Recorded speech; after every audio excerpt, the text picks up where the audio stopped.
Hey, and welcome back to another video. Listen, I tried to tell you in the last broadcast that we did, I said, black folks, we don't need to add this unique black take to the unfortunate murder of Charlie Kirk. We don't need to add anything to that, okay? I mean, if people want to comment or whatever, I mean, that's one thing. But to add like these like black kind of takes to it, what you're doing is you're inviting other elements that are just, it's drama, it's messy, and you don't really need to take any additional arrows right now over something like this. And I'm just going to show you some of the things that already people have been doing. Let's take a look. And if you look at it for real, Charlie would have wanted it this way. He was so for guns, so for the violence, that he died by one. Isn't that beautiful? Yo, I heard a fucking Nazi just got shot in the neck. Is he dead yet? If sinning is real, being a good person is real, Charlie Kirk is not going to heaven. And neither are you if you're upset about this. Oh my god, it's not funny. That was a sharp shot, clean shot, clean bullets, exactly where it needed to go to kill him instantly. It went right there. You could see the bullet hole. They got him in the neck. They got him in the neck. Shit went. My coworker was all in a tizzy because she gonna tell me that Charlie Kirk got shot, and I said good. So we get into this whole conversation about it, and she goes, well, you can't hate people for their political views. And I'm like, yes, I can. Like, that's specifically why I hate people. Charlie Kirk, you're in the lower fucking room, bitch. Oh, fucking finally. You bitches starting to move and shake, fucking shake, bitch. It's in your real fucking shooter. Stop sitting. Y'all gonna sit in damn. Oh, thank you. Yes, he deserves to die, and I hope he burns in hell. If you're celebrating the death of Charlie Kirk, you're a bad person. You're going to hell. Man. Fuck Charlie Kirk. The off-ramp to the high road is closed. I mean, as you can see, this is the kind of rhetoric that is not going to move anything forward. In fact, it is specifically designed to bring out more rage and everything else, but it is nothing about this at all that's constructive. But you do have a demographic of people who fall into this. And let me be very clear. These individuals that I just shared, they do not represent the sum total of all black people. Okay. They stand on their own. And I say that about anybody. Okay. But these are just quite a few examples I was able to find on social media just within a matter of minutes. Okay, so again, just to recap again, as I said in the last video that I did on this situation, I never really listened to Charlie Kirk. Okay, he wasn't someone on my top 10 list of people that I listened to. There were certain takes I've heard him say. Some I agree with, others, didn't really like hearing that or whatever. But here's the thing. In the video that I did yesterday, one of the things I talked about was this. I said, when a community, and it doesn't matter which community it is, we could be talking about any type of community, but in this context, let's talk about the black community. When the black community does not take care of the stuff we need to take care of, such as, the murder rate, the crime rate, and all those different things. And instead, we build a culture where we actually excuse some of this stuff. If we don't raise up our own gatekeepers and elders that are going to really raise up a standard against these things, then what's going to happen is the much larger culture is going to come in and is going to play that role. It's just what it is. This is what we're seeing playing out right now in places like Washington, D.C., and soon to come places like Chicago, places like Baltimore, and it's going to continue to happen. We've been talking about this. And so I'm just be totally honest with y'all. When I hear people roll out different statistics about when they're talking about black people, for example, the black community, I'm pretty much a numbers person. In other words, I'm going to look at those facts. I'm going to look at, okay, is what you're saying accurate? Is what you're saying true?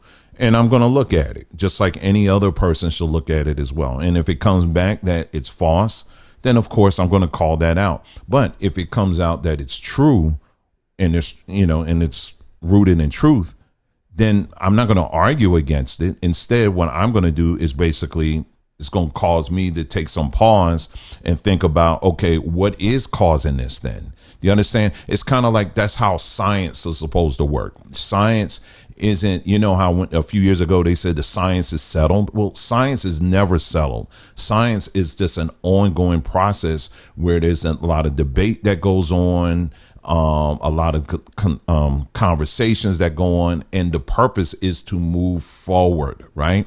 So it's no different when we're talking about numbers as it pertains to a particular group or, race or whatever.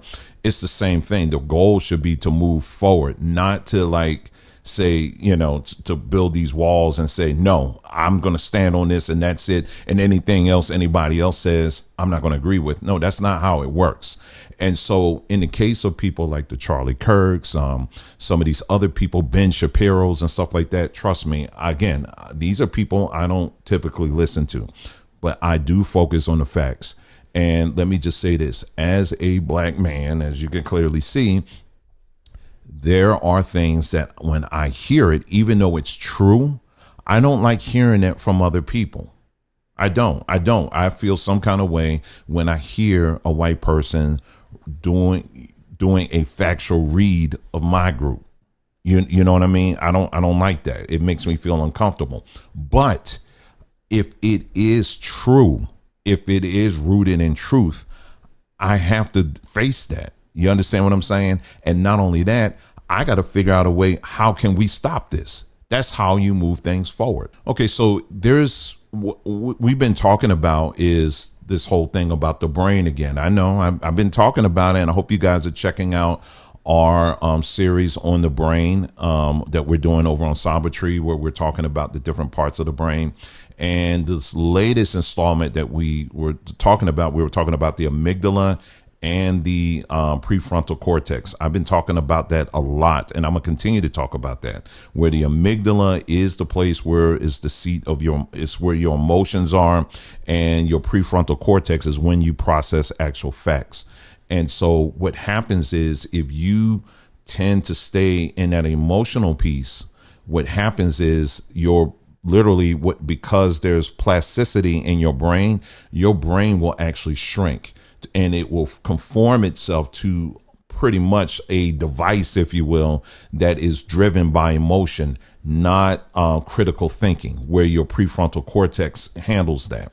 And so what happens is your brain will basically operate by way of, and I'm just being very general here and simplistic, it will operate by way of hashtags. Well, and I'm saying hashtags, but, for those of you who follow the series, you know what I'm talking about, where it just goes on those emotional points only, but where actual facts and details, they get fuzzy, or a lot of times they get left out of a person's reasoning. And such as in the case that I'm getting ready to show you right now, where this individual, Yeshua Ministries, I've seen them come up every now and then, and they decided to do their take on this whole Charlie Kirk thing. And so I said, well, let me watch it. Let me see what they got to say. And so based on the title here, I kind of knew what I was getting into. But what we're going to do, and typically I don't do this, but because it's the length of it and a lot of other things, you'll see why. I put it on 2x speed so that we can kind of get through the video. Okay, but you'll see exactly what I'm talking about. And let me go ahead and roll that, and then I'll meet you on the other side. So now you want to talk statistics. Now you want to pull the pie charts, the bar graphs, and crime rates like they aren't cooked in your kitchen, served with your spoon, and served on your terms. Let me ask you something. How convenient is it to claim that black people commit the most crimes when you're the one who designed the crime scene? Now I get it. You were raised on a steady diet of cops and robbers where the black man was always the villain and then the white man had the badge and was always the hero. You were actually spoon-fed on propaganda through school books, news feeds, and Netflix narrative. So let me walk you like a dog on this very slowly. I'm not here to shame your ignorance. I'm here to expose the system that trained it. Isn't it funny how people who own the prison get to define the prisoner and make money off of it? Isn't it ironic that the group who created police force out of slave patrols now wants to pretend that the bad has no bias? Isn't it interesting that you make the rules, write the laws, control the media, and fund the judges, yet We're the ones who are labeled lawless. But you know, I'm always going to come with those receipts and historical and legal and cultural records. First, the origin of policing. The first formal police force in the U.S. was in 1704 Charleston, where slave patrols ran this thing. Their legal job? To hunt down enslaved Africans, beat them, and return them to property status. Even after abolition, the black code and vagrancy laws criminalized black freedom. Stand on the corner too long, and guess what? You just might get arrested. No job? Oh, we arresting you. Looking at a white man in the eyes too long? Oh, we gonna arrest you for that too. And what about the 13th Amendment, Luke? If you haven't seen the Netflix documentary, go check that one out, because it states neither slavery nor voluntary servanthood, except as punishment for crime, shall exist. Translation for those who get stuck on stupid. Slavery was never abolished. It was rebranded. And see, here comes the convicted leasing, where black men were arrested for petty, often bogus, charges leased to corporations like the U.S., still to work in conditions worse than slavery. Yeah, and what about that crack versus cocaine thing? The sentences. Yeah, did you know in 1986 Anti-Drug Abuse Act, 5 grams of crack equals same sentence as 500 grams of powder cocaine, which is a higher purity? Who used crack? Black neighborhoods. Who used powder? White suburbs. And who got the time? Well, you already know that. I don't even have to spell that out for you. And what about the war on drugs, aka the war on black communities? Yeah, we know that. The whole thing in elementary school to keep a kid off drugs. Oh, well, we know CIA involvement in funneling crack cocaine into South Central LA. We know about that. The police were directed to over-police black neighborhoods while ignoring the white suburbia. And now, let's not talk about marijuana, how it's legal now, and you white entrepreneurs are making billions. Meanwhile, brothers who sold dime bags in 2002 still in prison and sitting in prison today. And what about this legal immunity for white criminality? Rock Turner, 3 months in jail for sexual assault. Ethan Couch, affluenza T, no jail after killing 4 people. That math don't seem to be mathing. Meanwhile, black teen supposedly steals a backpack in Rikers Island. He's there for 3 years and no conviction. The math ain't mathing, Cletus. What's your excuse? But let's talk about this psychological warfare. Let's talk about how America actually scripted its racism, not just into law, but into entertainment. Yeah, you remember The Birth of Nations, 1915? A silent film that glorified the KKK as heroes and depicted black men as rapists and beasts chasing this innocent white woman? The villain, a fictional black predator. The saviors, of course, white robe terrorists. It was screened at the White House under President Woodrow Wilson, who called it history written with lightning. I mean, we're like halfway through this video. I mean, is she going to play an example of something that Charlie Kirk actually said? And let's continue. The film didn't just entertain you, it revived the Klan, justified lynchings, and rewrote the psychology of racism with moving pictures. Let's see, what about those other cultural crimes? What about the minstrel shows, 1800s through the 1900s, where white men in blackface portrayed black people as lazy, although we built this country with free labor, foolish and subhuman? The original branding campaign of dehumanization. What about Amos and Andy in 1951? The stereotypical portrayal of a black incompetence aired across America like Comedy Hour for white supremacists. And what about Mandingo in 1975? Black men reduced to sexual monsters and gladiators, fetish, feared, and never human. And what about the Song of the South in 1946 Disney? Slavery reimagined as happy sing-along, plantation propaganda for the whole family to view. Oh right, I guess you have amnesia and forgot that. And what about today? News headlines turn black victims into suspects and white terrorists into loners with a hard life. And let me be very clear, just in case you aren't getting it. You don't just own the courtroom, you own the camera. And when you write the script, you control the sympathy. You criminalize us in the courtroom and then re-imprison us in Hollywood. And let me tell y'all this. Y'all framed, falsely in prison, and you forgot about us. Oh, and before you get too cozy, quoting crime statistics, let's not forget the thousands of black men sitting in prison right now for crimes they didn't even commit. Let's talk about police who've been caught planting drugs, planting weapons, and fabricating witness testimonies and statements. Corrupt prosecutors who buried evidence, even when it meant a man lost decades of his life. Y'all didn't care about that right then, did you? No, you let it happen. And judges who looked the other way because closing a case mattered more than finding the truth. What about the Innocent Project? Reports that over 60% of DNA exonerations in the U.S. are black men.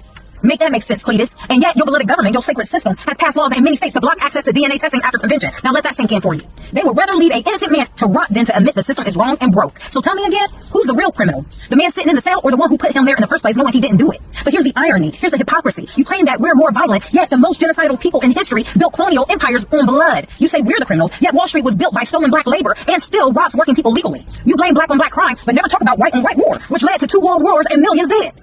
You act like statistics aren't skewed, but you wrote the test. You gave no pencils and still said we failed. And I'm not going to stop there. I want to reframe this identity from victim to victor. See, let's be clear. We're not criminals. No, we aren't. We are survivors of century-long psychological, economical, and legal assault. And our communities have been under siege, not because we're broken, but because we're powerful. Because we reflect the image of the Most High, baby. And that terrifies you more than any statistic could ever do. And I already know your comment. I didn't know the slaves. Maybe not. But the system you benefit from did, and still does. And if you stay silent while it continues, you're not innocent, you're compliant, baby. Oh, and I hear you. You claim you just quoting facts. No, you're quoting filtered data, curated by the same system that put the boots on our neck, and then ask why we can't breathe. So next time you throw around crime statistics like it's confetti, ask yourself this. If you own the courtroom, write the laws, train the cops, and fund the prisons, who's really guilty? You don't get to build a box, place us inside it, and then act surprised when we fight to get out. We're not the criminals. We are the case file. We are the evidence. We are the testimony of the survival. And trust this, baby. Truth is on record. Okay, so that was about 9 minutes, and she was just going through a whole bunch of reading, a whole bunch of this, a whole bunch of neck rolling, and I'm going to tell you this, and I'm going to tell you that, and all of this. But I'm still trying to figure out, what does this have to do with Charlie Kirk? I don't quite get that. But here's the thing. If you go through the comments in that video, you'll find so many people that are just agreeing with this woman, and they have automatically made this connection to Charlie Kirk. Now, again, going back to what I said earlier, I'm not someone that even listens to Charlie Kirk, so I wouldn't even be classified as some kind of fan. But what I do try to listen to when somebody has an opinion on something, I try to listen out. Okay, what's the point here? What are the facts here? Okay, you're saying all this, but what is it based off of? And I'm not finding anything. Maybe you are, but I'm not finding anything. But here's the thing, that a lot of people actually resonate with this. Take the time, look at the comments. A lot of people are resonating with this, but Charlie Kirk ain't even around. I mean, he's literally not even, he's barely even mentioned in the video. There's no clips of him actually saying anything, but yet we get 9 minutes of, I'm going to tell you this, and I don't get it. But anyway, so what I did was, okay, well, in the beginning of the video, she actually made reference to a video, this thumbnail that you're looking at right now, Charlie Kirk. And I was like, okay, well, maybe this is it.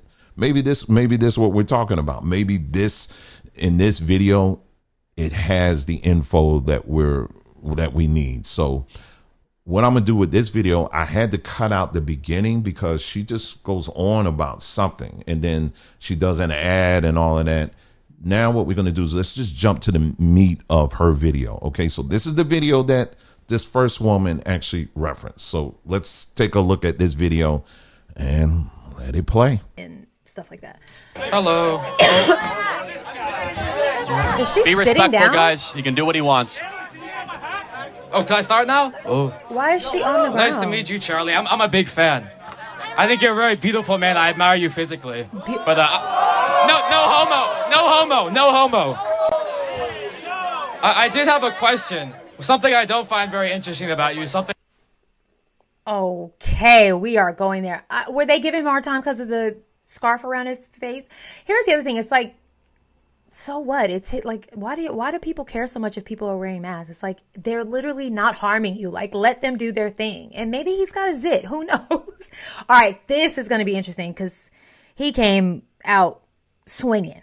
Or did he come out? I don't know. I did have a question. Something I don't find very interesting about you. Something I find kind of repulsive. Oh my God! You said that the Civil Rights Act was bad and that we shouldn't have that.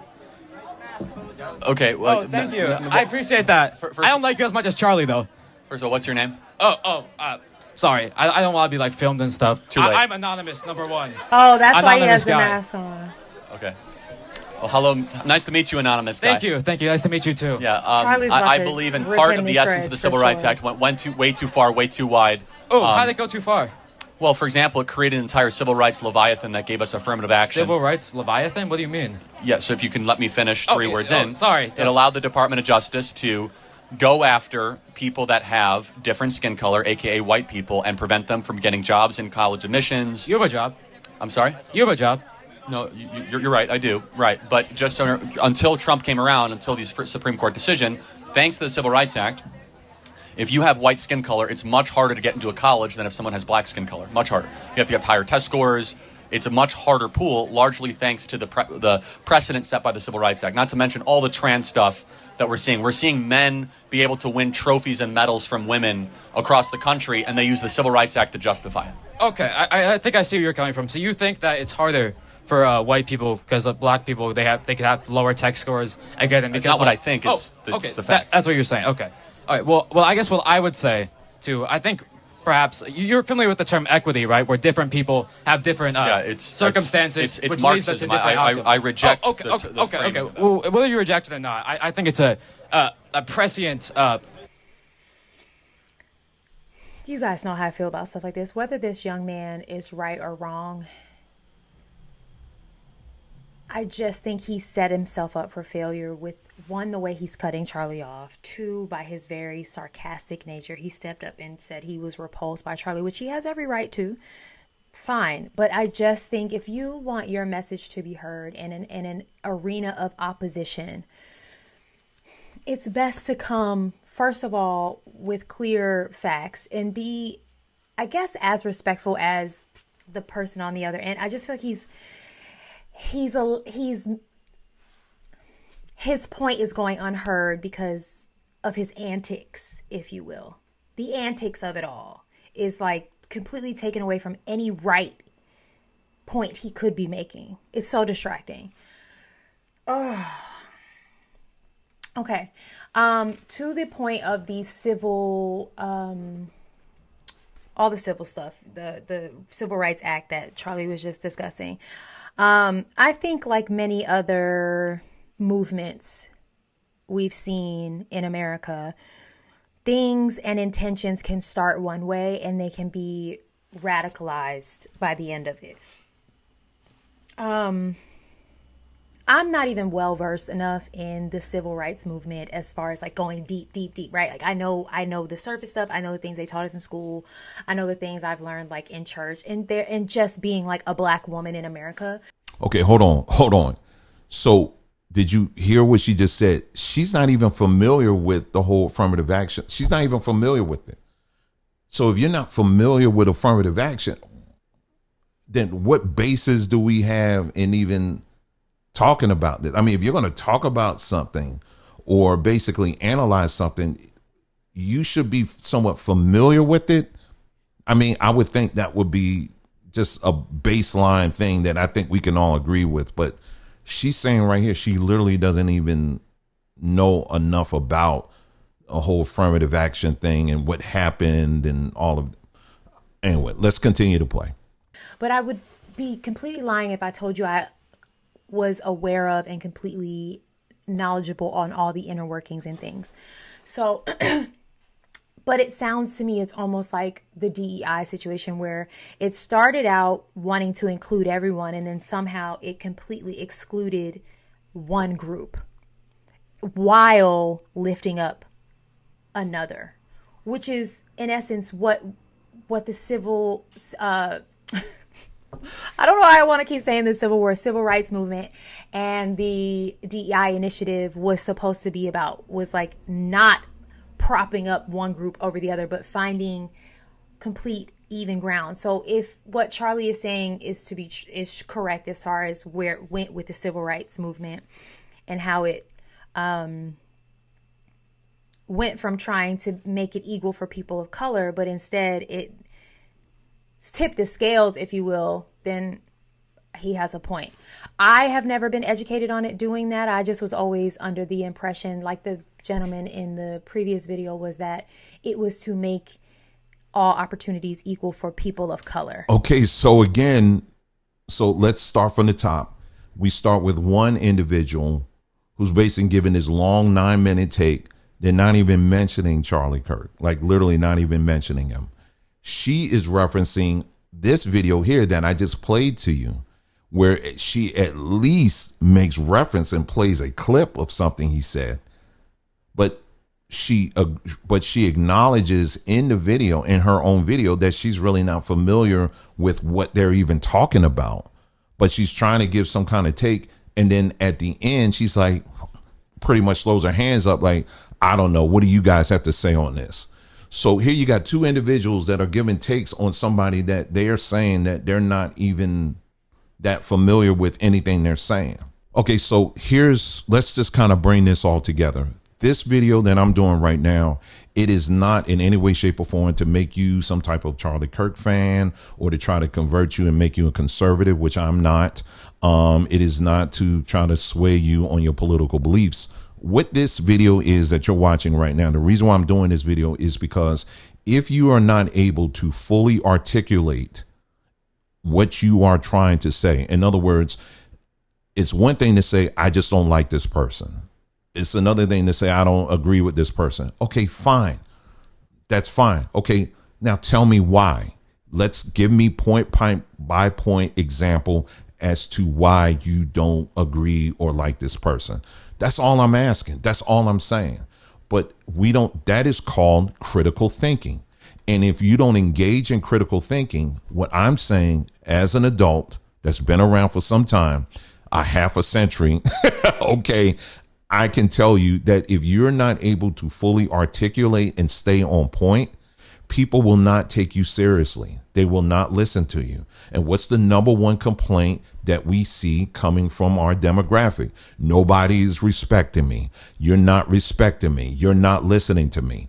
We don't even respect our own selves because it's things like this. We don't even fully articulate on point. We articulate, but and when it comes to staying on point, it ain't happening. So why would anybody in their right mind take what these individuals are saying as serious? Do you understand what I'm saying? It has nothing to do with race. It has nothing to do with that at all.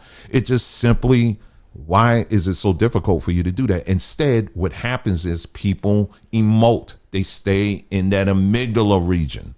They stay there and other people resonate with that. And that's it. So when you resonate with that, facts don't even matter. It doesn't even matter. I repeat again, as a black man, as a black individual, when I personally hear white people who are articulating and going through the stats and the actual figures that are out here when it comes to black folks, I personally do not like hearing that. It does make me feel uncomfortable. It does. But if those points that they're bringing up are accurate and they're factual, and I can point to example after example after example after example to prove that what they're saying is really pretty accurate, then my posture shouldn't be, okay, let me shut you down. Instead, it should be, what can I do to fix this so that we're not still hanging around this statistic stuff? Do you understand what I'm saying? And so, and it happens the same thing with black folks. Black folks who also look at these numbers oftentimes, they get quickly dismissed. And they say, well, you're reading it wrong. Well, that's the white man's numbers and all of this other stuff. And numbers are numbers at the end of the day. And so this is my challenge to you. My challenge to you is, if you disagree with somebody, it's fine. We live in a society where we can disagree. We can agree. That's fine. I think sensible people who are watching this video right now, I think we can agree that if you disagree with somebody, that doesn't mean that we should be cheering to take them out if if they die, get shot or something like that. That is nothing about that says a civil society. Okay. So I think we can agree with that as well. But the bigger point is this, is that if you disagree with somebody, and if you find yourself automatically shooting straight to your emotions by going on these endless tirades about other things, instead of just talking about the actual conversation or the actual points, nobody is going to ever take you seriously. Do you understand? And so that is what my point is. It's not to get people to agree with me 100%. My point is to get people to a place where you are actually being taken seriously. Because if you're not, you're just putting a whole lot of gas in the room and nobody's paying attention. So I hope you got something out of this. And if you want to come, add some comments, please do. But like I always say, let's keep it civil. Most importantly, let's keep it on point. I really don't give two rat cheeks on how you don't like Charlie Kirk. I really don't, but if you have something meaningful, in other words, if there's some specific things that he said that you don't agree with or like, I would like to hear it. Put it in the comments below and let's explore it. Let's look at it as adults that are critical thinkers, and then we can take it from there. Okay. But this is not about creating teams on any side. It's about us engaging this. And that's what we're all about here. So again, thank you so much for tuning in. Take care, and I'll see you in the next video.